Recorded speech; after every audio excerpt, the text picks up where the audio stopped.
Bonjour à tous, on est ravis de vous retrouver. C'est notre première vidéo ensemble. On en parlait déjà depuis pas mal de temps et c'est fait. C'est la première. Alors je me présente, je m'appelle Catherine. Et je m'appelle Laura. On se connaît donc on est amis depuis à peu près un an maintenant. Ça fait un an. Maintenant, oui, oui. Je suis le professeur de français de Laura. Oui, c'est la première fois que je fais cette vidéo en français. Désolée si je fais des fautes, mais c'est mon apprentissage de changement de vie et de changement de moi-même. Euh, en fait, cette vidéo, c'est un défi qu'on s'est lancé toutes les deux parce que pour Laura, c'est la première fois qu'elle parle en français et pour moi, c'est la première fois qu'on échange comme ça devant la caméra ensemble. Et j'avoue que c'est pas facile pour moi de m'exprimer devant une caméra. Donc voilà, on a décidé justement de se lancer un défi mutuel et on est ravis de cette première prise de contact avec vous.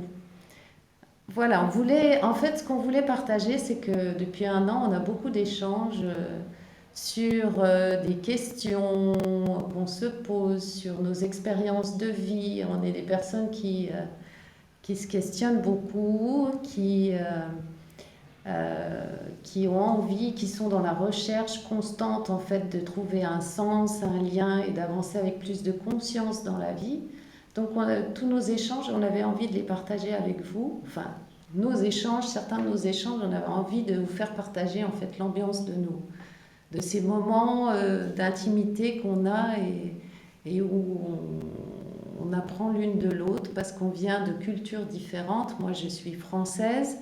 Je suis mexicaine et on habite à Casablanca. C'est la 13e culture qui ça nous fait penser en les différentes de parts du monde entier. Et ça c'est à différentes manières de vivre. Chacun son culture, chacun son côté, chacun son croyance, chacun son mode de vie. Et ça nous fait questionner pourquoi je fais les choses comme ça et pourquoi et les personnes qui habitent au Casa font comme ça et Catherine fait comme ça. Et ça nous représente beaucoup les choses qui ça passe dans la vie de chacun. On est un pays différent, mais en même temps, on habite dans la maison et chacun a son propre monde, son propre culture, son propre mode de vie. Chacun a son propre univers. Et donc moi, ça fait 6 ans que j'habite à Casablanca. Toi, tu es arrivé après. Oui, je suis depuis 2020, fin de 2020, novembre 2020. Donc Et moi, j'ai un voilà. petit peu plus d'expérience, un peu plus de vécu, un peu plus aussi de racines aussi au Maroc parce que mon père a grandi au Maroc. Mais justement, c'est intéressant d'échanger par rapport à tout ce qu'on vit au quotidien, tout ce que ça peut faire surgir en nous, parce qu'il y a aussi, il y a des choses comme tu l'as dit, il y a des choses qu'on comprend, il y a des choses qui nous plaisent, qui nous touchent, puis il y a des choses qui nous dérangent. Voilà. Oui, et c'est très intéressant de commencer ce projet. Pour moi, c'est la première fois que je parle en français devant la caméra. Bravo, bravo, bravo Laura. J'ai l'habitude de faire ça en espagnol et parce que je travaillais au Mexique, je fais des développements personnels au Mexique et j'ai l'habitude de faire ça, cette vidéo en espagnol. Mais ça se représente pour moi après comme dire, un Challenge. vrai challenge pour parler en deuxième langue que c'est pas mon langue. Et c'est pas ma langue. Et aussi, bon, je parle l'accent très français. Bon, voilà, c'est ça me peur qui me touche beaucoup de ne pas faire les choses très parfaites et très bien parlées. Je n'aime pas de faire les fautes d'erreur, des faits d'erreur pour parler, mais bon, ça va, ça passe. Et si tu ne m'entends de rien, désolé, mais c'est c'est l'effort que je fais. En fait, oui, ça nous fait sortir de notre zone de confort. Toi, ça te fait sortir de ta zone de confort parce que tu dois, comme tu m'as dit hier, tu m'as dit, je dois d'abord penser en espagnol, puis après je dois traduire en français. Donc c'est compliqué, mais c'est bien parce que ça m'oblige justement à lâcher prise du mental, à être beaucoup moins dans le mental, à être beaucoup plus dans la spontanéité et dans l'instant présent. Alors du coup, c'est pour ça qu'on a partagé ensemble et puis je t'ai dit, ben, écoute, c'est chouette parce que sortir du mental, c'est ce qu'on essaye de faire. Des fois, on se le dit, on se dit, ben, il faut lâcher le mental, mais ça, c'est des mots. Et finalement, là, à travers cette expérience, tu as la possibilité de le faire, ben, j'allais dire sans faire d'effort, parce que finalement, ton intellect, il est tellement occupé à faire la traduction qu'il n'est pas en train de contrôler ce qui se passe ici à l'instant présent. Donc ça, c'est chouette, je trouve.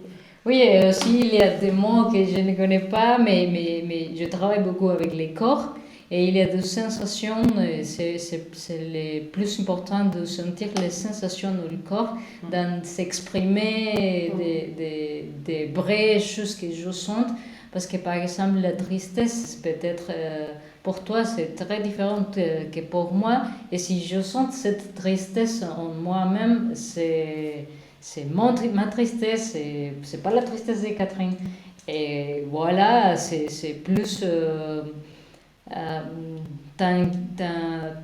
on peut toucher cette émotion encore et on vit les vraies émotions. Et c'est ça que je ferais, si je le peux dire un mot, je l'accompagne avec les sentiments que j'ai à le corps, comment je sens, et voilà, c'est ça que...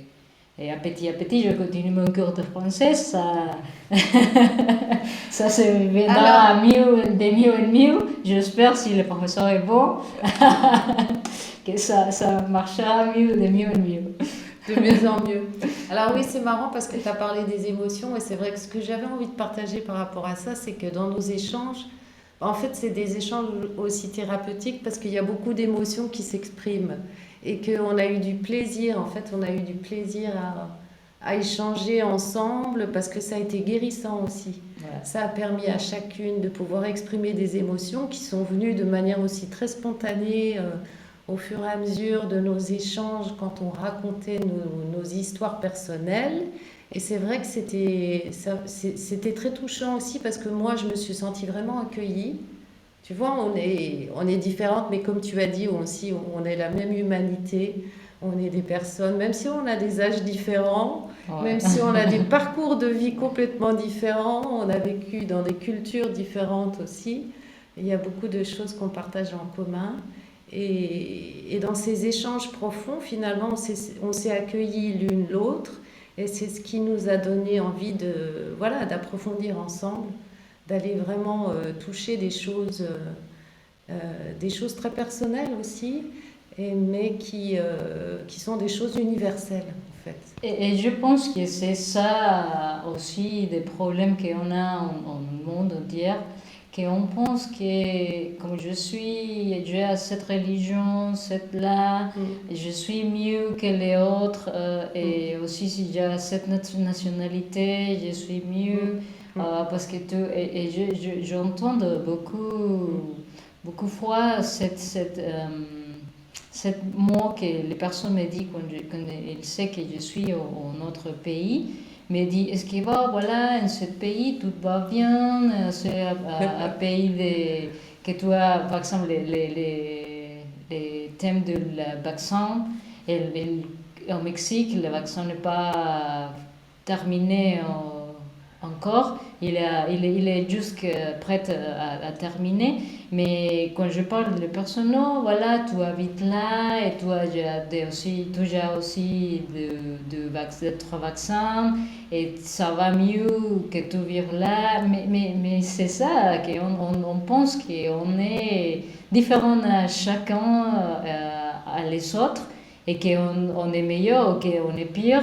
Et c'est ça qui fait que les problèmes commencent, que les problèmes avancent. Et si on regarde chacun cette humanité, qu'on est humain, Mm.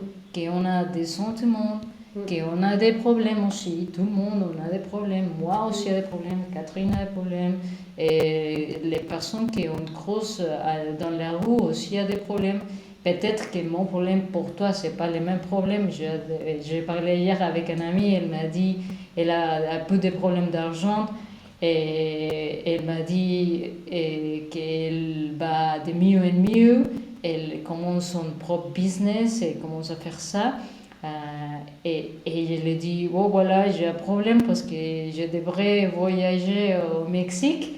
Et ça me pose un problème parce que je suis très rigide et je ne peux pas arrêter de faire du sport, je ne peux pas arrêter de mon schedule, mon agenda. Ton agenda. Mon agenda, et quand je pars au Mexique, mon agenda, ça bouge et je suis en train de travailler ça. Et il m'a dit, oh voilà, je voudrais avoir tes problèmes, de profiter plus. Oui, moi aussi, je voudrais les avoir, ces problèmes-là de voyager. Moi, j'ai du mal, parce qu'on parlait de ça hier, de se donner de l'importance.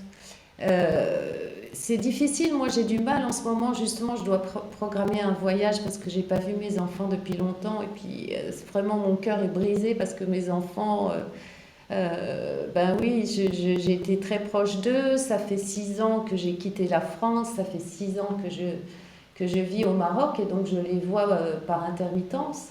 Et on parlait de ça justement, de se donner de l'importance, parce qu'à des moments, moi aussi, je suis prise dans mes cours, dans mes activités. Je veux faire le maximum pour tout le monde. Et quelquefois, j'ai tendance à me sacrifier, donc à mettre, un peu comme ce que tu as dit, c'est un peu la même chose finalement, à mettre en priorité mon travail ou mes activités et à ne pas pouvoir me rendre disponible pour finalement les choses qui me tiennent à cœur profondément. Et mes enfants, ça fait partie vraiment ça fait partie vraiment de ce lien que j'ai envie de nourrir et qui m'apporte du plaisir. Et puis c'est ce lien maternel. Donc moi, je suis maman. Laura, t'es pas maman, Encore. donc ça passe encore.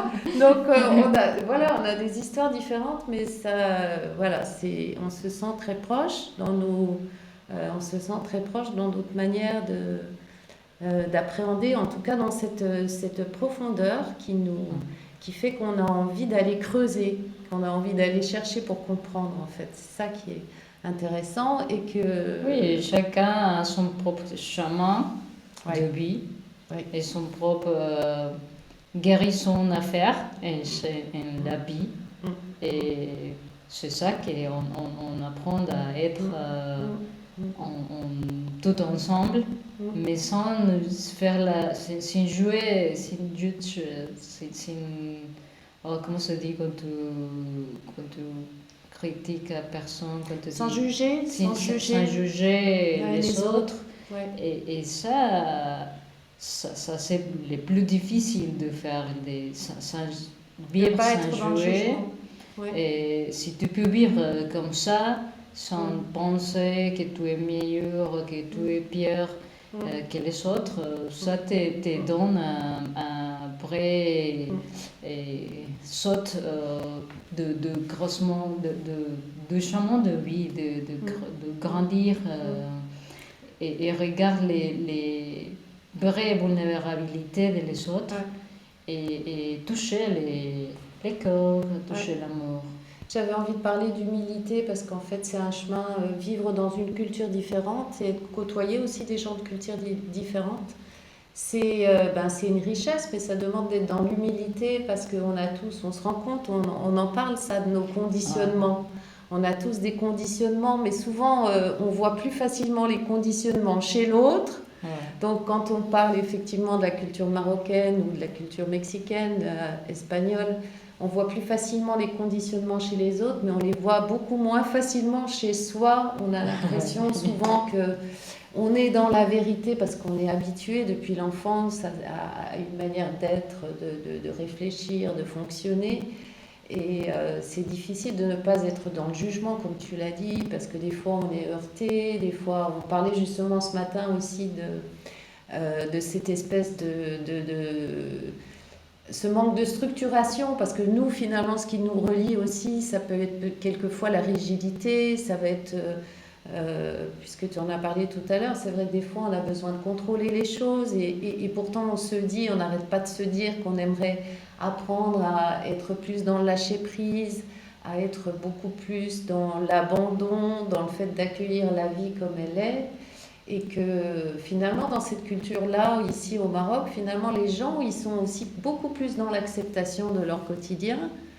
Mais on s'aperçoit que finalement aussi, ben, nos structurations, nos structures, elles sont là aussi pour nous aider et elles nous sécurisent.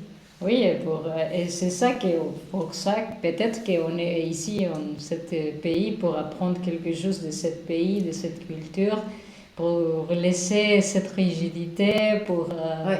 pour faire les choses plus simples, pour profiter plus, pour vivre plus la vie, parce que c'est ça c'est ça que je rencontre ici, que les personnes profitaient bien de la vie, ils restaient chez elles et sans faire rien, et ils sont tranquilles, et n'ont ce besoin de faire quelque chose tout le temps. Mm. Et c'est ça que j'apprends de cette culture tout le temps. C'est vrai qu'on se pose beaucoup la question de savoir finalement, oui, qu'est-ce que ça nous enseigne, le contact avec les autres. Et oui, cet enseignement, bah, il est quotidien parce que on parle beaucoup, c'est un sujet dont on parle beaucoup. Euh, je voulais dire un truc et puis ça m'a échappé, ça a filé. Ça vole. Ça a volé. Oui, je ne sais plus ce que je voulais dire, vas-y. Non, et voilà, c'est ça qu'on va faire une petite vidéo comme ça, de 15-20 minutes pour partager un peu de la culture marocaine, un peu de la culture française, de la culture mexicaine, et aussi plus orienté pour les personnels développement, et que tu peux être mieux personne, et qu'on réfléchit les choses. Ouais. Et on te partageait cette chose qu'on réfléchit les deux ensemble. Et c'est pour ça qu'on fait ce petit projet. On ne sait pas où il va. On ne sait pas où ça nous mène, on ne sait pas où ça va aller. C'est juste en fait le plaisir de partager cet instant, la joie d'être ensemble, la joie de concrétiser ce projet, parce que ça fait un moment qu'on en parlait. Ouais. Et moi je sentais que j'avais vraiment envie que ça se fasse. Et puis en même temps, on a aussi des freins, on a appris à se connaître, ça a pris du temps aussi. Donc en fait, on a eu besoin de partager beaucoup de moments d'intimité pour que finalement ce soit prêt, qu'on soit prêtes toutes les deux à échanger devant la caméra. Parce que tout ce qui s'est passé, voilà, ça a permis d'en arriver là. Et puis surtout que tu arrives à parler français, Laura. Oh, merci à tout le monde qui regarde cette vidéo. Et voilà, c'est un bon challenge pour moi, c'est ça. Et bon, merci. Merci à vous, et puis au plaisir de vous retrouver. Merci et à bientôt. À bientôt, bye bye.